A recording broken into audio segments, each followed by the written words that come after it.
Good morning, everybody. You know, we've lost way too many law enforcement across this great nation. Just here in Charlotte County, we've lost Curtis, we lost Mike, we lost Chris, and now we lost Elio. They were all in it for the right reasons, wanting to make a difference, but who all ended up making the ultimate sacrifice while carrying out their duty to protect and serve. I've known Elio for 11 years. I had the honor of hiring him and swearing him in. You could tell from the start he was an up-and-comer. He excelled in every position that he held. He was not afraid of work. And he had a way about him. He made you feel safe, and he knew how to make people smile. But at the same time, he had that command presence, and he knew how to take a volatile situation and resolve it. He was a great cop. I've heard them talk about his Cuban coffee. My first experience with Cuban coffee with him was a little interesting. I put things in perspective. I've never had a cup of coffee in my life. So he was assigned to investigations, and I go walking into the bullpen, and I see Elio handing out shot glasses. Imagine the look on my face. And he must have saw it, and he comes up to me, and I go, Elio, what's going on here? He goes, oh, no, boss, it's Cuban coffee. I'm like, okay. I was still perplexed over the shot glass. He goes, no, boss, you don't want any more than that or you'll be in trouble. I'm like, okay. He goes, you want some? I'm like, I politely declined, and I took his word that it was coffee, and I exited. You know, Elio just wasn't a great cop, but he was a great guy. He was liked and revered by those around him and touched many lives within our office. He watched out for everyone and didn't hesitate to offer a helping hand when needed. If you called him, he was there. In fact, this coming Monday, he was coming over my house to help my son-in-law put together the swing set for my grandsons for Christmas. He was there to help. On the street, though, Elio didn't just enforce the law and lock up everyone he could, but he worked on making a difference and changing people's lives for the better. He embraced the values of the sheriff's office, and he did just that. He rehabilitated people's lives. Deputy Van Ness shared a story with me. Earlier this week, she had pulled into a church, and a gentleman approached her, pulled out his ID, showed him, hey, my last name is Diaz also. And he said, I saw you over here, and I felt that I needed to come talk to you. He said, I knew Sergeant Diaz. He's pulled me over a couple times, gave me some warnings. But he also came over to my house and helped me out with some situations I was in.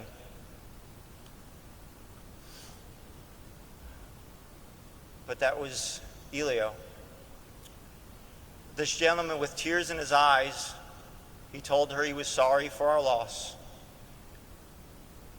And he also went on to share that when Elio came by to check on him, he shared his Cuban coffee from that infamous thermos he had.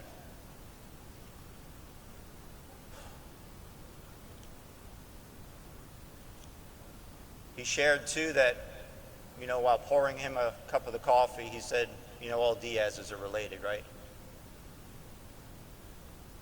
The gentleman felt the need to share this, and he said he wanted us to know that we're not alone in our grief.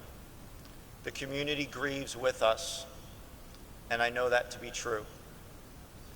He went on to say that Elio was one of the good ones, and he will be missed. He's certainly right. You see, he cared. And he touched people's lives in a positive way, and there are countless stories like this. Elio loved his job and was great at it. The only thing he was better at was being a husband, being a father, and the only thing he loved more was his family. He really loved you guys and was proud of each and every one of you, and you can tell that by the look on his face every time he spoke about you. I know you're all hurting, and I wish I had the words that could take your pain away. They say he has a plan, but none of us know what that is. But if we have faith, we know we will meet again. Thessalonians 16-17 tells us, "For the Lord himself will come down from heaven with a loud command, with the voice of the archangel, and with the trumpet call of God. And the dead in Christ will rise first. After that, we who are still alive and are left will be caught up together with them in the clouds to meet the Lord in the air, and so we will be with the Lord forever." Elio's loyalty, courage, and sacrifice will never be forgotten. So today, we not only honor his sacrifice, but we celebrate his life. Remember Elio's face, that little smirk. We remember all the good times we had with him and the good that he did. We remember him for the man he is.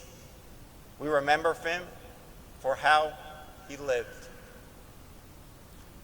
And we will never forget his family that have been left behind to carry on with that large void that will never be filled. Yessie, Kai, Kiara, Sabi, Nathan, you look around. We are your extended family, and we are here for you always. Things are going to be hard, and they're going to be hard for a while.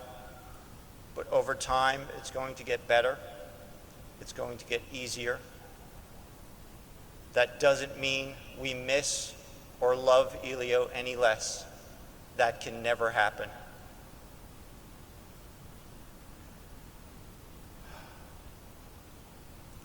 I ask that you all please keep them in your hearts, your thoughts, and your prayers. They need all of us now more than ever. His loss will be forever felt throughout our office, throughout our community. That thin blue line, once again, became a little bit thinner. It is said that God's glory is revealed most fully in his making peace through the cross. They say that when you make peace, you reflect the likeness of God. Revelation 21:4 says, "He will wipe away every tear from their eyes, and death shall be no more. Neither shall there be mourning, nor crying, nor pain anymore, for the former things have passed away." And you heard Chris open with Matthew 5:9. Well, Elio, he is one of those peacemakers now, and lies in God's great glory and serves once again as he watches over us. Those we love do not go away. They walk beside us, unseen, unheard, but always near. Always loved, never forgotten, forever missed. Be strong, be safe, and never quit. Rest in peace, my friend. Your work here is done. May God bless all of you.